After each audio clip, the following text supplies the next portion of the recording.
আমরা আমাদের গোটা জুলাই পদযাত্রায় আমাদের বক্তব্যে বলেছি বিভিন্ন জায়গায় যে জুলাই গণ অভ্যুত্থানের যে আকাঙ্ক্ষা ছিল সেই আকাঙ্ক্ষার পূর্ণতা আমরা পাইনি এই এক বছরে। অন্তর্বর্তী সরকার, আমরা যারা নেতৃত্বে ছিলাম, রাজনৈতিক দল, সবারই এটা দায়িত্ব ছিল, যেহেতু অন্তর্বর্তী সরকার কাছেই সকল ক্ষমতা, তাদের এটা অনেক সবচেয়ে বেশি দায়িত্ব ছিল। এবং জুলাই সনদের মাধ্যমে হয়তো এটার আংশিক প্রাপ্তি আমরা পাবো, যে দেশের একটা গণতান্ত্রিক সংস্কার হচ্ছে, কিন্তু অর্থনৈতিক সংস্কারের বিষয়টি, কর্মসংস্থানের বিষয়টি এবং মানুষের যেই দীর্ঘমেয়াদী যেই তার ভাগ্যের পরিবর্তন, জীবনমানের পরিবর্তন, সেই বিষয়গুলি গত এক বছরে এত অল্প সময়ের মধ্যে করা সম্ভব হয়নি। কিন্তু তার যে আকাঙ্ক্ষা, যে সম্ভাবনা এবং সেইটার কর্মসূচি, সেটাকে আমরা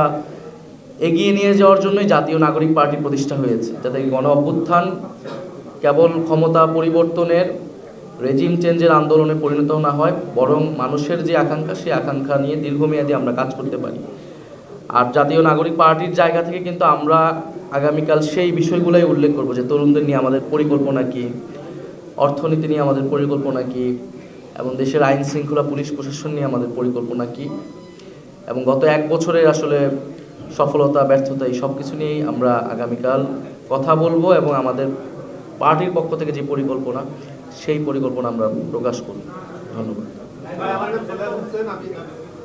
জুলাই ঘোষণাপত্র আপনারা জানেন যে বৈষম্যবিরোধী ছাত্র আন্দোলনের পক্ষ থেকে এই দাবিটি প্রথম তোলা হয় 31 ডিসেম্বর, এবং তখন কিন্তু আমরা বৈষম্যবিরোধী ছাত্র আন্দোলন জাতীয় নাগরিক পার্টির পক্ষ থেকে, কমিটির পক্ষ থেকে আমরা যেই ঘোষণাপত্রটি